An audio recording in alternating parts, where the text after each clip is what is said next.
Yeah. Good. Good morning, guys. How are you guys doing? How is everything going? How on a day?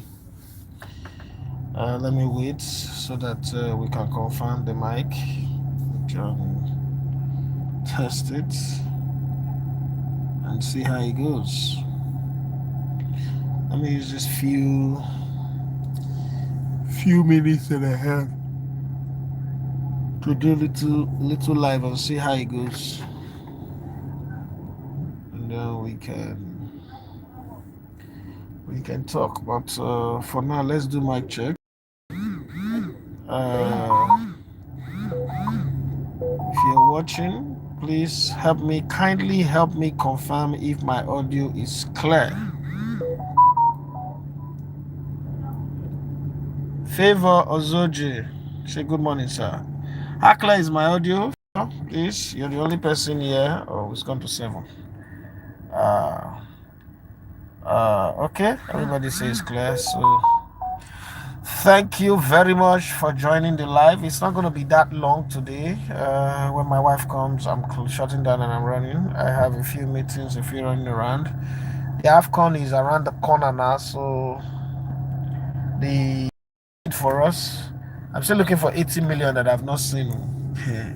But you know that my stubborn faith and my stubborn belief that we would we will go to AFCON. This time, when I went for AFCON, we were 5.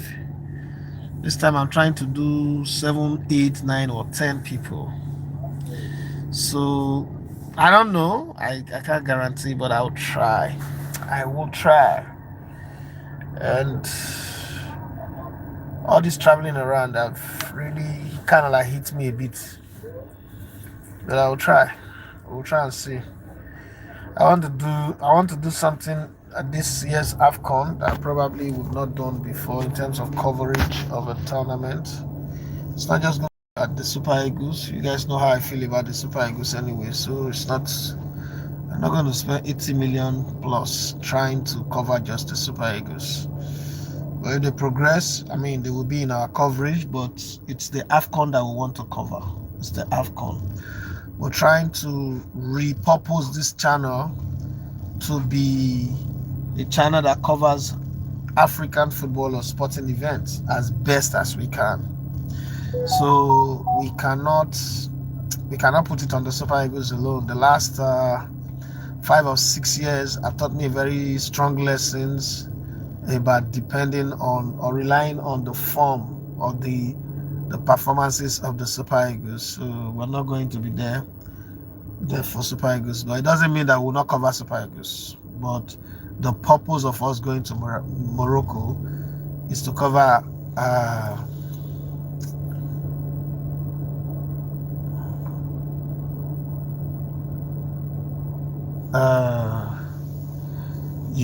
we're going to cover the AFCON. And then when I was doing my check of the teams that qualified for this year's AFCON, there are very few English-speaking countries. I don't know if you guys have noticed.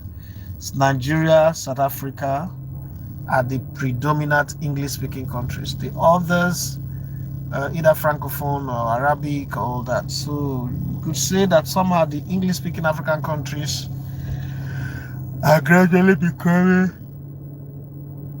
a minority in African football. Okay, but I was actually looking for a French.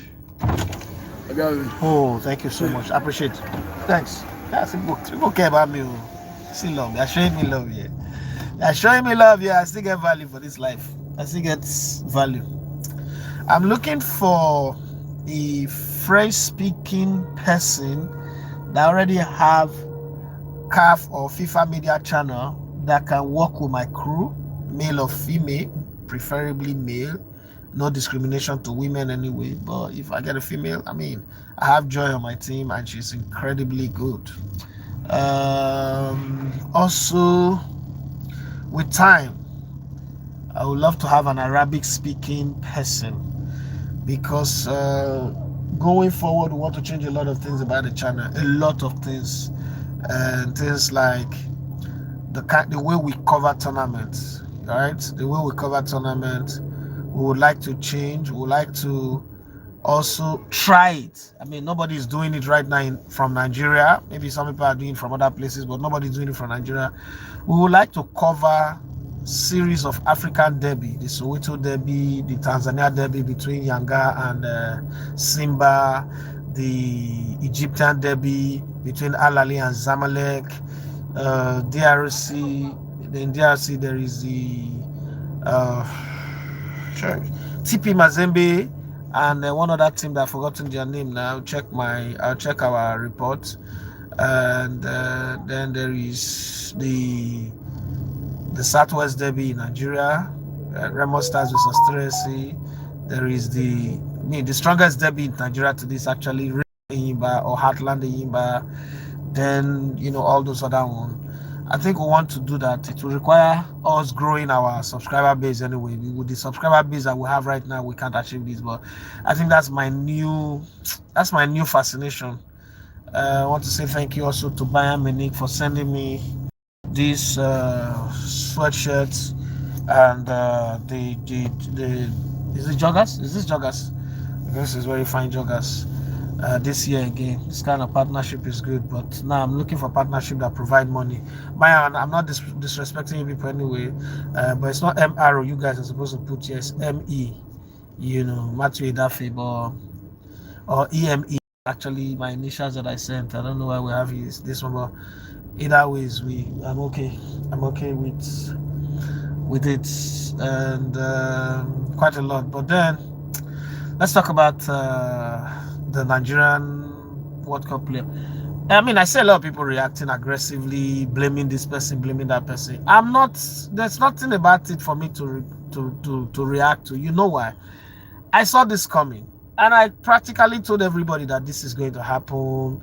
They didn't take me serious. Instead, they started calling me names. Most of you, oh, I'm not patriotic. I am beefing the Super Eagles. I'm hating the players. I'm doing this. Like, there is a place in football where beefing makes you lose games. No, it doesn't. But, this is Nigeria. There's a way we have our unique way of reacting to things. I'm getting you anyway. We're not really that rational people. We're not objective in our view of things. We follow our emotions and our sentiments. Now, the one way they sweet us. Once we like people, they can never be wrong. And once we hate people, they can never be right. But hey, I would always stay on my side, and I still get a lot of people sending me message in my DM. What do you think of the Nigerian Congo game? What do you think happened? I was like, man, to some of them, I just like, did you not watch the game? Did you know you watched the game? You saw your national team. There is nobody that will convince me. This is me saying it. There's nobody that will convince me that Nigeria did not pay that referee. Yes, those 2 goals that. What was the reason they disallowed the goals?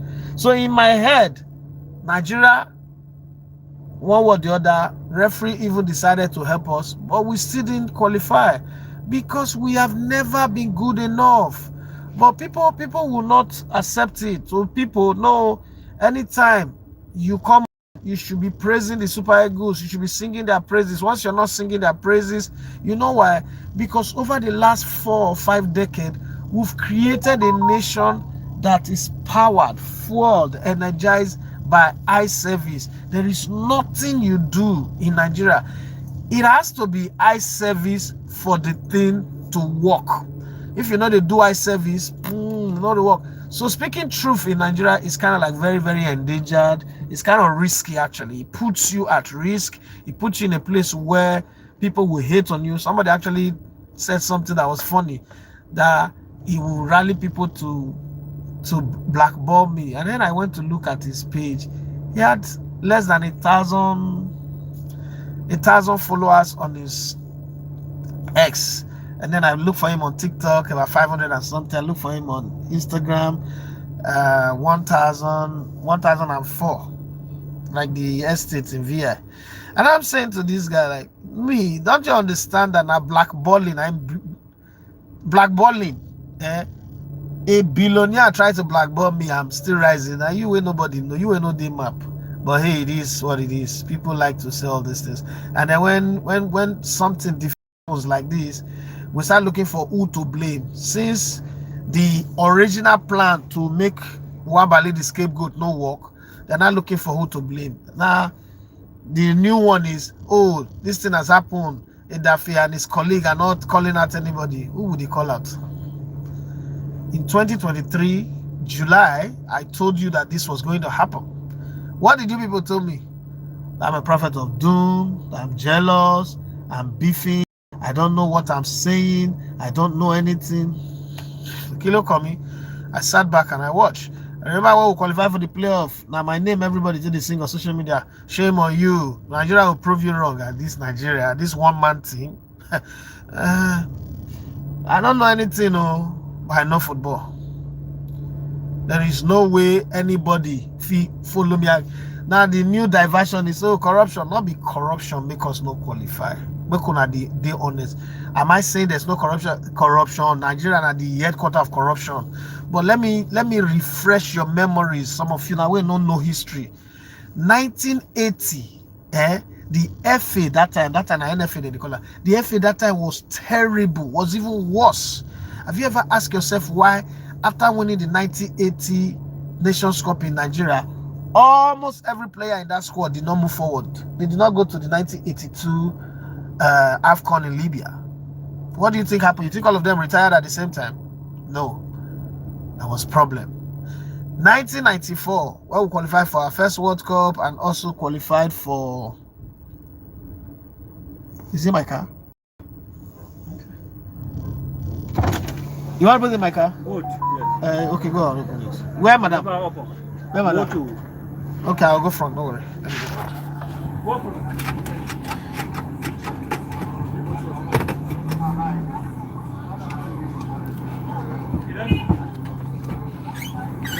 You know, have you ever asked yourself why Clement Vesta that won us the Nations Cup in '94 took us to our first ever World Cup, ended up in 5th best team in that tournament, didn't come back? You think say that normal thing? No. 2013, those of you who were not young in the 80s, who were not available in the 90s, let's talk about 2013. Some of you were born, some of you were grown up. So think about it this way. If that is not the worst FA you have ever seen, I don't know anyone again that is worse than that. We were practically shopping for a new coach while Steve Keshi was struggling to build a team that will win us the AFCON. Remember, we're not even expecting to win that AFCON. We didn't qualify for 2012.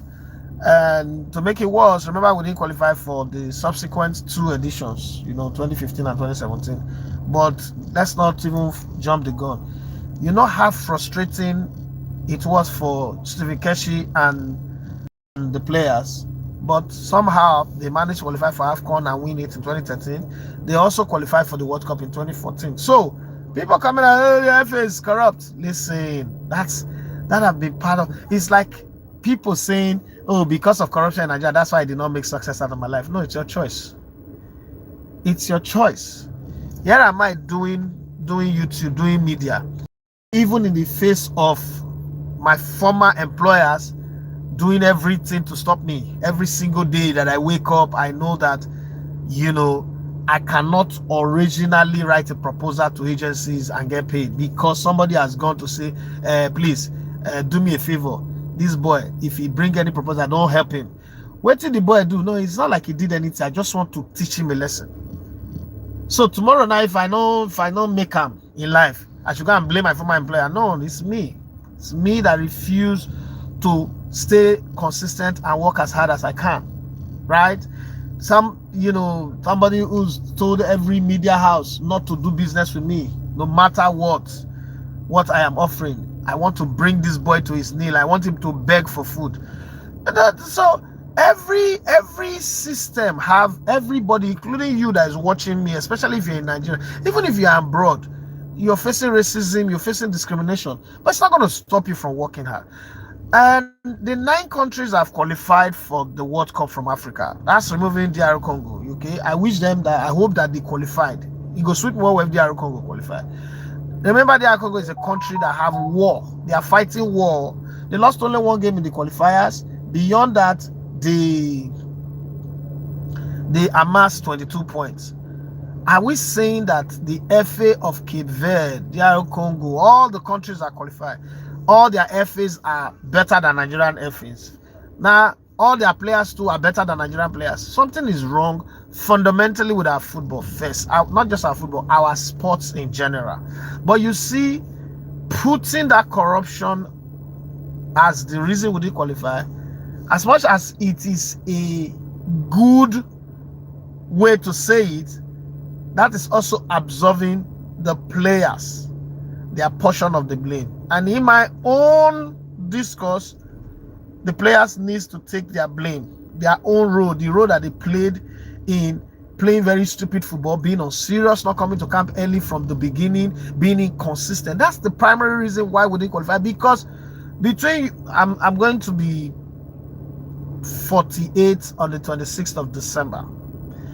If God gives me another 102 years and I live for 150, I can beat my chest and tell you that Nigerian football administrators and government will still be corrupt 100 years from now. If that is the reason for us not to be doing well, then we should just stop playing football. The team that went to Atalanta, money was released for them, but somewhere along the line, those players paid their bills themselves. Those players suffered. We're eating only rice and chicken on the menu because our FA did not do what they were supposed to do. I am not saying here that, we should continue living in corruption, but let's pick everybody's problem. And in this World Cup failure that we've done back to back, it is 100% on the players. When I look at what they were even giving, let's even put it that way, what they were giving, the kind of support that they got, some of the countries that have qualified did not get 1% of it. Now, Edafe, who do you blame the most for the failure of our football and sport era? The government of Nigeria. The Nigerian government, and this is my reason. Go back, that means freedom of information, you can search it. Go back and chronologically search for Nigerian budget in the last 20 years. 20 years. There is not a single year in the last 23 years where there is a line item on the budget for sports infrastructural development. And that's where Senegal, Egypt, Morocco, Cote d'Ivoire, that's where they've all best us in this regard.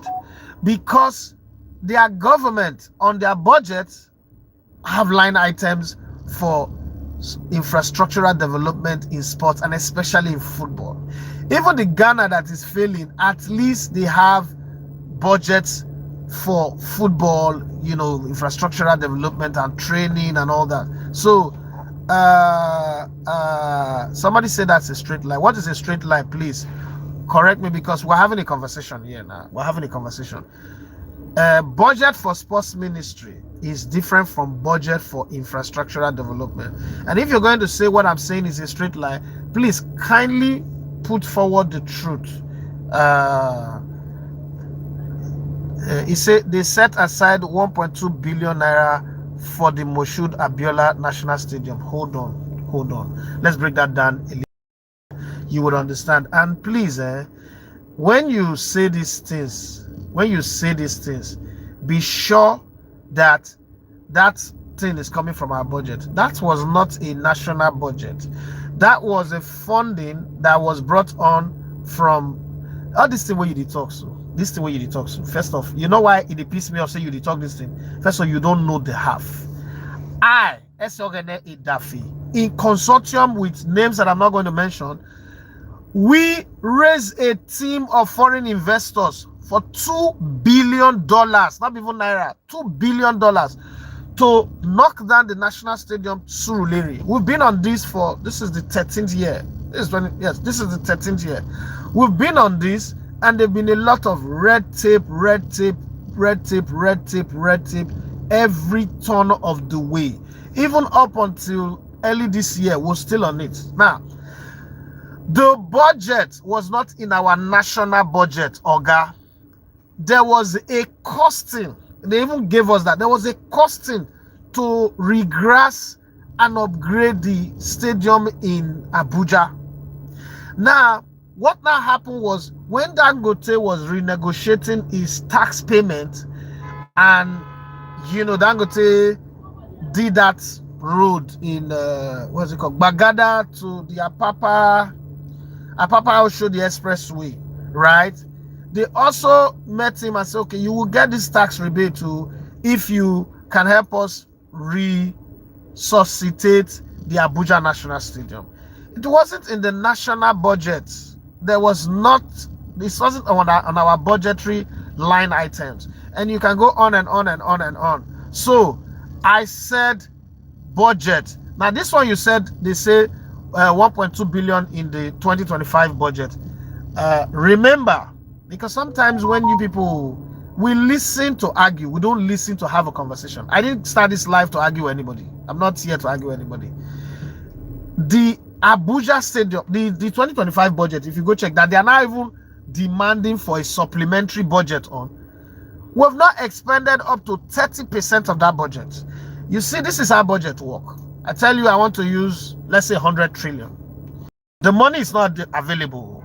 Sure, you know that when you make this call for 100 trillion is the budget for, say, 2026, the cash is not on ground. You will not run your line items. You will not start with the order of priority. The budget, I was in Abuja last week, right? No, last week.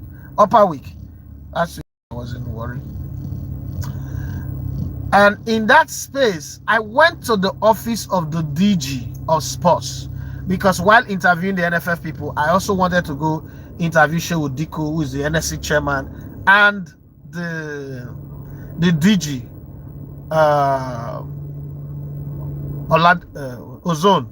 Olokpade. And one of the things, when I got there, they both have gone to the Islamic Games in Saudi Arabia. And so I spoke to the secretary, who happens to be my senior at Chaparros in Port Harcourt. So I bros, what is our sports development budget? Mr. Ebidowe is the secretary to Olokpade. And first thing he did was laugh. I said, bros, why are you laughing now? I mean, you guys ran Neola Sports and ran it very well. You brought in Access Bank Marathon, brought in this one, brought in that one. I mean, if you guys cannot fix sports in Nigeria, nobody can. And he said, bros, when I was working in private sector, I thought things are done in black and white. Things are done in black and white. But then I came into government and I realized that even the black alone have like 1 million shades. Then the white have another 1 million shades. I said, what do you mean? These are his words. That budget, this year's ending, that 2025 budget, we've not fulfilled more than 30% of the budget. So I repeat and I reiterate, in the last 20 years, we have not invested in sports infrastructural development or rebuilding a new one. I stand by that. You can tell me it's a big fat lie. You are reading what they show you on paper. Please show me what they execute. Knowing fully well that in Nigeria, a budget and approval is not the same thing as application of that budget. If you think I'm lying, I can show you 1 million things that have been written in a budget. I didn't go to fight yet. Have been written in a budget that ended up not being implemented. So my friend and my brother, if you're a guy, or my friend and my sister, if you're a lady, it is a fact that we've not applied more than 30% of the 2025 budget, and that is the fact. I can tell you on good authority. Unfortunately, you see, you are doing what you're doing to create an argument. You're not listening. You're not listening. The fact that I summarize, there is, if you put, so let me give you this. You say I'm changing my word. I'm not changing my word. A budget that is not implemented is not a budget. If I come to you and I tell you, December, I will buy you a car. You have hope for a car. Have you seen the car? No. And then December comes and I tell you, oh, sorry, the money I was expecting for the car did not come. Did I buy you the car? So, would it not be safe for you to go and say, the car that I promised not buy it? But mind you, I promise you that I'm going to buy you the car. Maybe next year the money might come, I'll buy you the car. But for now, have you seen the car? Was it not in my budget or in my promise to buy you a car? That is the point. So, sorry guys, I got a call. Now, what we do, and this is normal, it's why I'm also trying not to even do live anymore. What we do is you stand out here and you try to explain the problem, not even the solution. No. And then somebody jump out of nowhere. Make it about you. Am I a government official? No. Am I the Secretary General of the Federation? No. Am I the Accountant General of the Federation? No. Am I a member of the National Sports Commission? No. Am I a directorate in the National Sports Commission? No. So, I am telling you that there is no... See, budgeting and budget ends at the level of implementation. So, I can write a million things on a budget. If I do not implement it, that line item is shit. As far as I'm concerned, it's like when a politician tell you, well, vote me into power, the naira will become equal with the dollar. Or when he gets into power after 4 years, he doesn't do it. That is a balderdash promise. So there are things in budget that I just said to do. I, as a sports-loving person, leave journalism. I, as a sports-loving person, the only thing I want to see is, has it been executed? If it has not been executed, that line item on the budget is a lie, is a bobo. And that's where we stand. So the idea of putting 1.2 billion was that we will get private sector partnership to get it done. But the government that is saying that also did not make room for that private sector participation. What I mean by that is, as a private sector person, one of the things you would have to do is, government would like to help you, but what is the incentive? What is in it for me? If you've ever watched The Lion's Den or the Shark Tank, or what's it called, that thing? When you go there and talk about your business, so you need $100,000 or you need $1 million, the sharks, the investors would ask, if I give you $500,000, if I give you $1 million, what is in it for me? Oh, you give me 25% shares. No, I need 50, or I need 30, I need 40. That the conversation will change. So the mere fact that government thinks that, oh, a lot of people in private sector that will just love us and want to do it. Nah, that's not gonna happen. The people who are investing in road knows that, oh, this road would also help my business. That's why you see most of them putting money in road, like changing the road, especially in this Lagos exit. That partnership works fast because it helps their business. Let me give you a very good example. The Nigerian League. Let me give you a very clear example. The Nigerian League gave me a mandate for marketing. I have access with Boa Group. Very solid, very, very wonderful access. And I went there to tell them that, look, this is a very good time for you guys to jump in on the league, partner the league, not even sponsoring the league. One areas that you can put your money and you will be proud of your investment is paying for the referees, because it is one of the greatest harbinger to the growth of the league, because when the referees are not well paid, there is open chances for them to be bribed and, corrupt. And we had this meeting, we had these conversations. I was in their headquarters, but Boa is building a refinery currently in Akwa Ibom State. They've been building it for a while, and Boa is doing quite a few things. Recently, their award ceremony, I provided them Timida Kolo to perform for them, and so that got me access. And then we got talking, and the man said to me that the guy who is how do I put it, who is a PA to Samad, and he said, bros, the idea you're giving is fantastic idea, it's great, and I will create a payoff line. Boa cement the power of integrity. The boy integrity changes the league. It was nice. But guess what? When we got to, should I call it the final line now? We're still discussing anyway. All the points that I raised when I was pitching was fantastic. And then one guy asked one question that changed the whole dynamics of the conversation. The guy said, you're asking for $5 million for 5 years, which is $1 million per year. It's not a big money though. But how does that help Boa Group in any way, economically, how do I call it? Economically and brand wise? Between you and me, I did not have an answer. I did not have one single answer. I was looking at the guy. I paused, because anything I would say thereof, I might get it wrong. So I honestly told the guy that I'm pitching this thing to you guys to play a patriotic role in the change of the Nigerian league,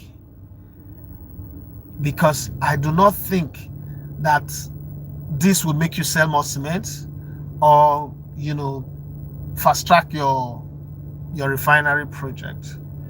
And this is the truth. And the guy looked at me and said, well, you've spoken the truth, but in that truth is where we find it hard to invest, because there's nothing for us.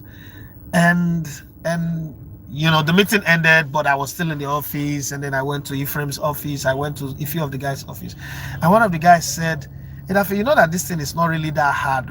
If there was a national sports policy that says if a company invests XYZ amount of money in sports, they will get XYZ percentage in tax rebate. That is this whole thing we'll be willing to even put $10 million. I sat down there. You know how when people are not talking, other things are going on, but you're not hearing anything. You're just off. Because that's a company that willing to invest. I'm just giving you that. Remember, we're talking about the national team, right? So for those of you who's trying to make this an argument, leave the argument, listen to the conversation. There is too much need to prove it that wrong. Don't go there. Ask yourself, how does it matter in the scheme of things? If you prove me wrong, how does it change anything? So we lost that window completely. $1 million a year would have been, what's that? 140 million or so, or more than that, right? You see that one window that is lost. We have about 450 referees or 475 referees in the Nigerian league. And if that money had come in, we would have shipped in the VAR equipment for at least a couple of stadiums, not all the stadiums, but a couple of stadiums. That would have also had more referees, because you now have to have the 4 guys that work in the VAR room in some of the stadiums that have the facilities like Uyo, like Benin, Remo Stars, 3SC. Not sure of Canopilas. I don't think Canopilas was on the list, but we were willing to have a conversation with the government of Kano State and see how they would upgrade the stadium, because you don't, once again, like Jos now, you can't put any facility there. It's an uncompleted building. I'm sorry if you're from Jos, but I produced the league. I produced about 4 league games in Kano in 2022, 2023, a brief season. That's my opinion of the league, of the stadium. That's not me trying to run you down, but that's the fact. For about 20 years now, they've been building that stadium. They call it the New Jos Stadium, but there's nothing new about it. It's an uncompleted building, right? So those stadiums that does not have like the real plug and play facility, those are problems. That's not something that any FA can do, state FA or national FA. Those are some of the problem. Again, let's go back to the original conversation. And the original conversation is, where do we go from here? How do we get out of this quagmire? How do we get out of this problem? And I spent a few time studying or looking at every other countries, because qualifying for the World Cup is not just the thing. If that's the thing, then Italy would not have missed two. They're on the verge of missing the third one. I don't think it is corruption of the FA or anything. As it is today, if we invest in the league and make it commercially viable, setting the right laws, make anybody who wakes up tomorrow to say, oh, I a team like Shola did with his heavy investment in that his model stadium that the Coastal Road have not passed, they've not contacted them. I went to go and see that place, but now they've lost. I think this, according to them, when I spoke to Fola, that they've invested almost 3 billion. That has gone to waste without no return, without no what's the word, reimbursement for running through their stadium. And then again, the funny thing was, when I went to look that place before they started the Coastal Road, they could have adjusted the curve of the road to accommodate that stadium. But then again, I think the intention was always to shut that landmark, because if they adjusted it, the landmark was okay, adjust for us too. That's just me off thinking. But I don't even want to bring that political conversation. What would have also done for the road was that it would have given it a beautiful view, like a stadium in Nuremberg that is by the water. But unfortunately, we're caught up in this no, we do this, we do that. Now look at how many others stadium facilities that we could have built if that opportunity was there. And I do think that those people who keep saying that, oh, the FA is not developing youth players, some of the best countries that have developed the best youth players, won the best youth competition. Let us be honest. Is it their FA that developed their youth players? What role did England play in producing Phil Foden and the boys that went to win the under-17 or the under-21 championship? It is the clubs in their league that have the academy, invest heavily on their academy, that produce the young players that goes on to win for the national team. Whether it is in Spain, it is in France, it is in Italy, it is in Germany, it's in England, in Brazil, anywhere. The clubs have an academy system that produce players. But how do you do that in a country like Nigeria, where first off, the league is not productive? By productive, I mean, as an investor, you are not sure of a timeline of getting anything in return. The hope that, oh, my players will be signed by European scouts and then sign the player, and then I will get money, and then I'll put a sell-on clause, is not a viable means for business. So most times when we say, oh, the solution to Nigerian problem is fixing the Nigerian league, people look at us like, oh, these lovers of Nigerian league not gonna let us hear what. But think about it on your own. Let's not make this one a bad argument. Let's talk about what others have done well. What others have done well, like any other country have done well. Because again, Barcelona, Real Madrid just rebuilt their stadium. The government did not put 1 naira in that stadium. But that stadium, not only will it, help to develop their football, it will also generate money, it will also create employment and a lot, and then tourism money and all that. We don't have that window yet in Nigeria. Barcelona is almost done with the Spotify No Camp, right? Government did not put any money. It is the club that put up the weight of investment, loans, selling their livers for years and all that. When that stadium is complete, again, it will boost funding for La Masia that have been producing practically some of the best product in world football. You can't beat Messi coming from an academy. You can't beat Sergio Busquets. You can't beat Andres Iniesta, Xavi, and then the rest. And this is me trying not to even mention people like Pedro and the rest. And there's Gavi, Pedri, all of that.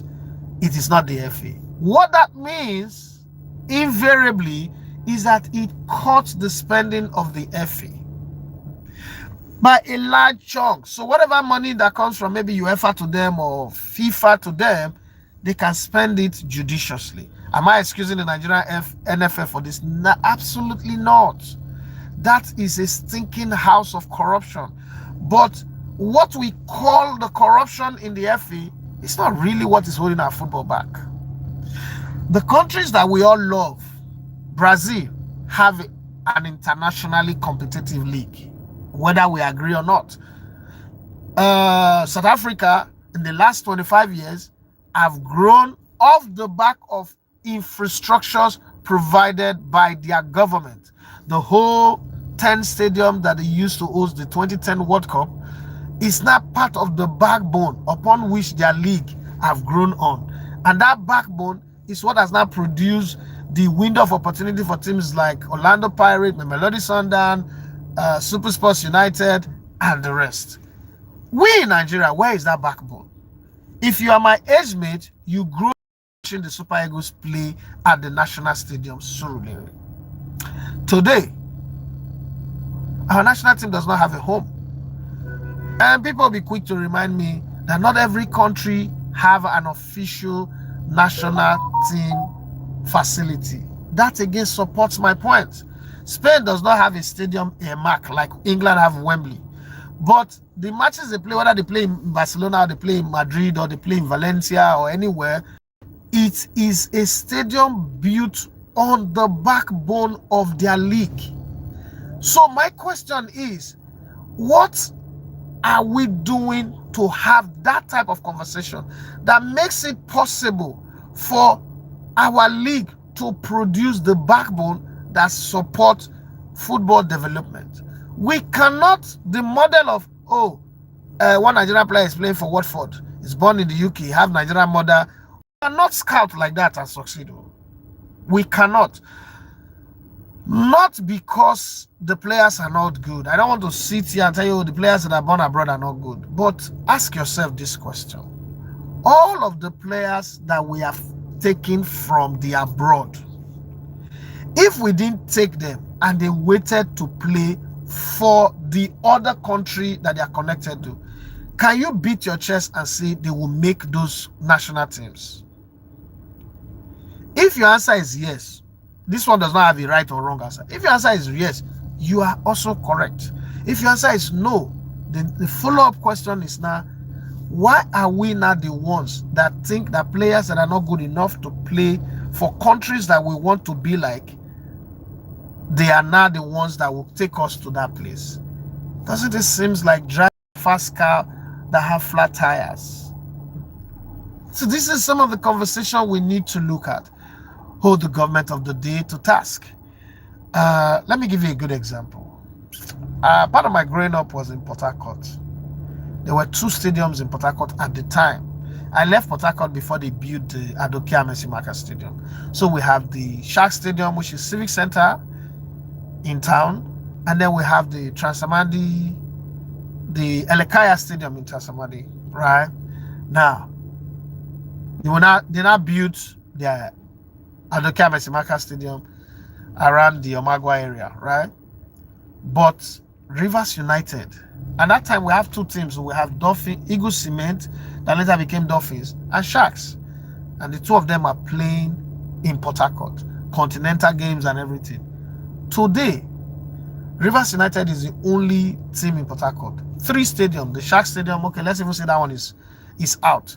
There is the Elekaya Stadium in Transamadi, and then there is in Elekaya, let's say Transamadi, in Elekaya, but you can go through Transamadi. And then there is the Adoke Amesimaka Stadium on the other end of the town. But when Rivers United are playing continental games, they go to Uyo. No, Shark does not exist anymore. They were sold, and then Dolphins was changed into Rivers United. But somehow, when Rivers United are playing on the continent, they go to Uyo to play. So I was like, the distance is not far. Do you know how much economic losses that come from not playing your home games at home? A couple of seasons ago, Arsenal went to play their matches at Wembley. That era where we had Vosuko, Kanuako, Tori Hori, and the rest. We were losing home and away games. As a matter of fact, sometimes we're even better on the road than at home. Remember, Wembley is in London. So it's not like they took them from London to go and play in Manchester, or which city is closer to Birmingham or somewhere, somewhere there. This is the same London, but not in their traditional home. At the time, it was hybrid. It cost them money, cost them results. They had quality players, but the team just was not gelling. Something just was not going right. What is my point with all of this that I'm saying? Because, I mean, it's easy to join the bandwagon and, corruption is... I think the more we cry about corruption, look at government, for instance. We've been saying, government is corrupt, government is corrupt. It's not changing anything. Like Ali said something to me that made sense. He said, why not articulate for what you need in your industry instead of crying corruption? That the amount of people that have cried corruption in Nigeria, has it changed anything in that regard? Why not articulate what you people want in your space, and then peradventure it might happen? And he reminded me of one small battle that I fought alongside some other people, and we won. That is separating the Ministry of Youth from the Ministry of Sports. It took almost 14 years of that fight, but eventually Tinubu came in and separated it. Has it changed anything? No. Are we seeing the benefit yet? No. Not everything is a low-hanging fruit. We might benefit it later. It might come good later. But that's just where we stand right now in terms of situation. Can this failure to qualify for the World Cup back-to-back be the catalyst that makes us say, okay, you know what? Let's now change it. Okay, a lot of people, I say a lot of people send me DMs that, hey, you should be talking about the corruption in FA. I say, bros, before they bomb me, corruption don't do our FA. Before they bomb me, now they don't thief money. Not be this stealing of money and marginalization lead to the civil war in 1967. You think say that today? I'm from the Niger Delta. I understand marginalization way more than any other person. But at what point in our life has that changed anything? The governor of my state stole so much money. He was jailed, not in Nigeria. He was jailed in the UK. But guess what? The president of this country negotiated. It was supposed to be 13 years, but 7 years after, he was released and he was given a state welcome. Police. Sorry, I didn't say you know, you don't fear. Police and people were there to welcome him. That's where we stand. So do you think that there is anything I'm going to cry about corruption and that will change? That's like the highest level of corruption. A former politician was arrested in the UK, sentenced to jail, maybe 17, how many years? But guess what? As we are speaking now, our government is negotiating for him to be released. Somebody that is jailed for attempted organ harvesting. So this is me. This is my opinion. You might call it wrong. I think that this cry of corruption, we're articulating the wrong thing. Is that corruption? Yes, in abundance, an avalanche of it.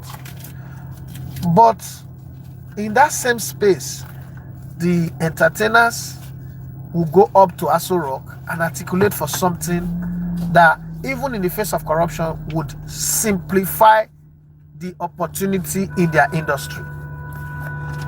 The movie people, the comedians, even the tech people that just woke up.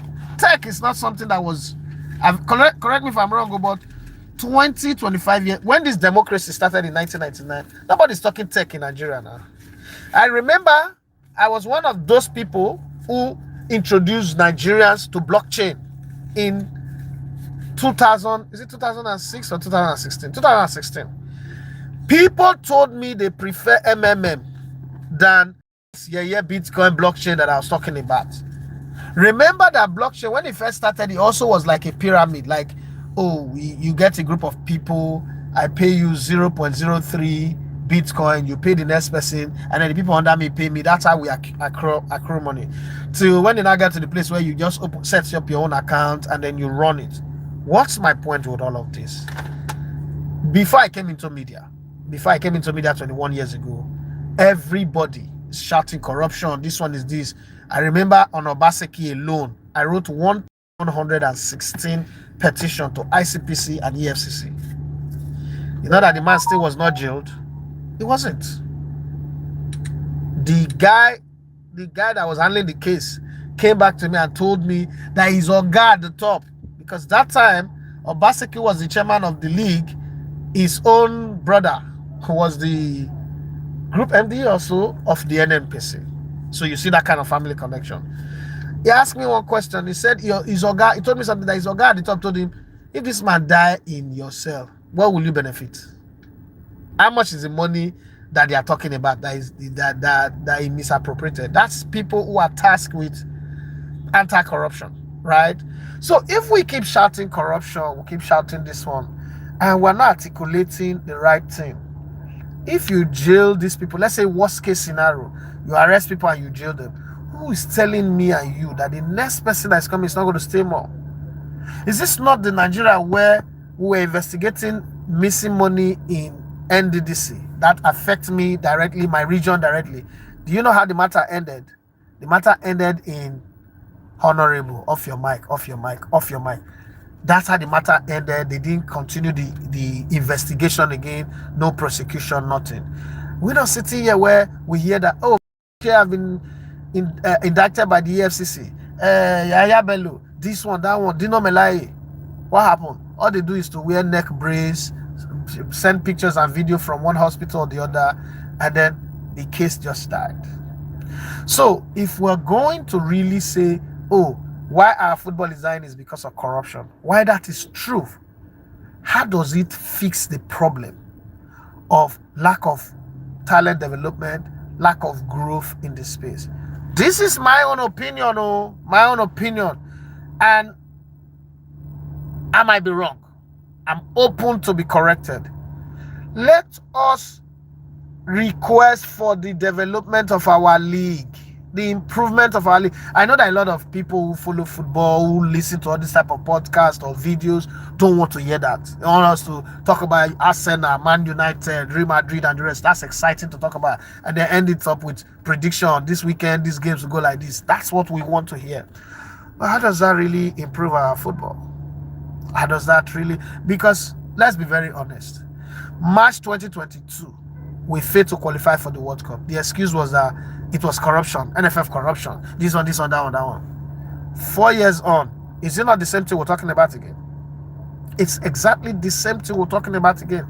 4 years from now, we will still fail to. I have told anybody if this set of players still play for this national team, 4 years from now, we'll still not qualify for the World Cup.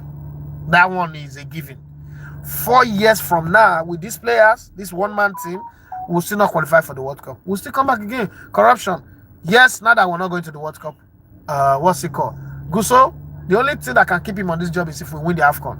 But I'm telling you that this AFCON is going to be for Morocco.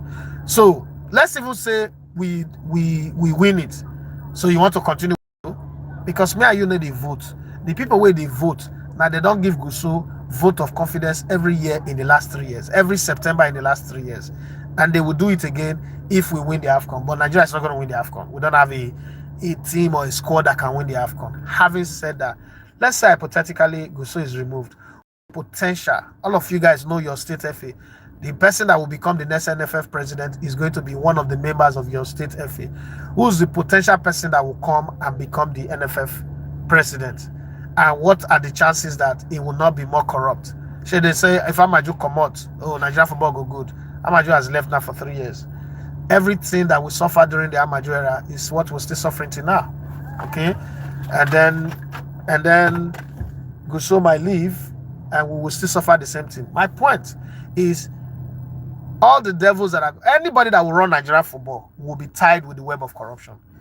And this web of corruption are corruptions that we're not even able to prove. We're not able to prove it. It's just accusation that are not provable.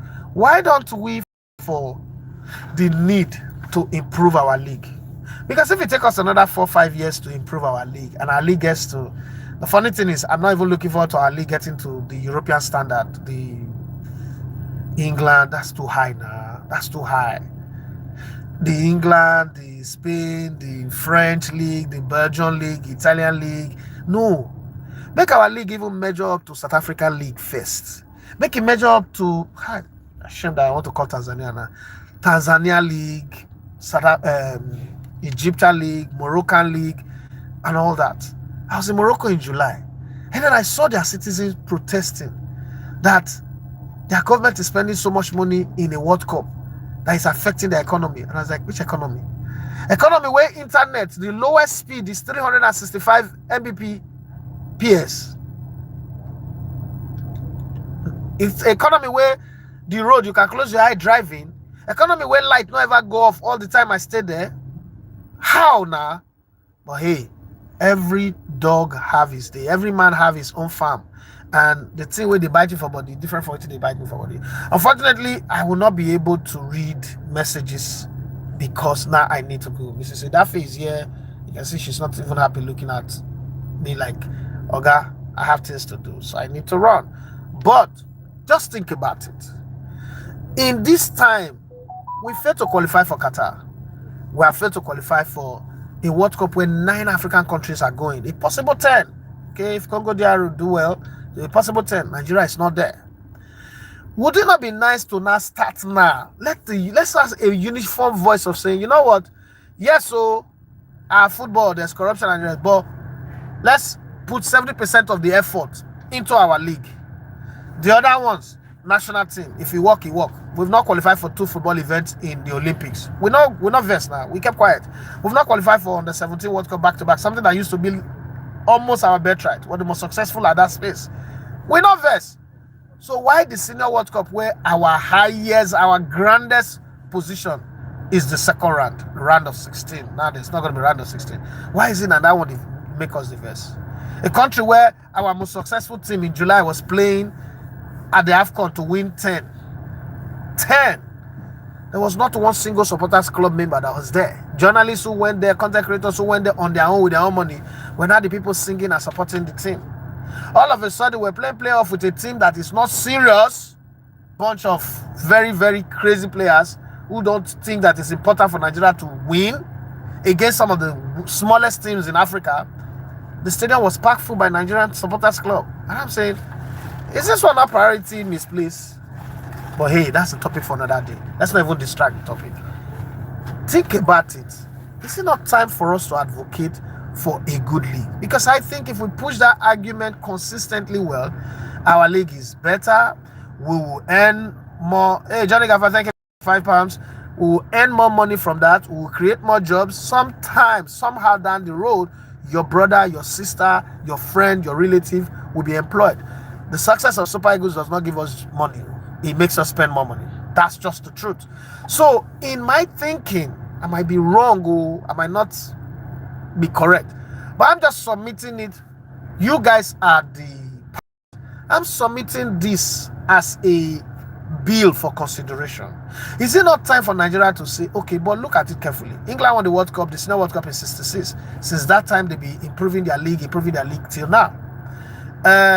Spain had more focus on their league than the national team just took a life of its own. Germany, the same thing. Spain, Italy, the same thing. Belgium, France, everybody, the same thing. Because the quality of players that they still produce from the French league that have gone on to the rest of the world to conquer and then come back again to win the World Cup twice for them in 98 and 2018. And in between also played in 2 finals in 2006 and then the last one in 2026. So I'm just thinking out loud. I might be very, very wrong. I might be near the truth. But I think acting the same way has not helped us. Guys, if my comments offend you, I apologize. But please, if you like what I said, let's think about it. I gotta go now. Once again, thank you very much for Super Chat, Johnny Gaffer. It's been a while, guys. It's been a while. I've seen a few of your comments on Twitter, but I've been crazily busy and should have reached out to you, but You know how it be now. You know how this thing be. How is madam? How is everything on your side? Do take care. Have for yourself a wonderful day. Thank everybody for joining in. We'll try and do another live tomorrow after my meeting. Like I said, I'm running around trying to raise a fund for my trip to the AFCON. But God bless you all and have for yourself a wonderful day.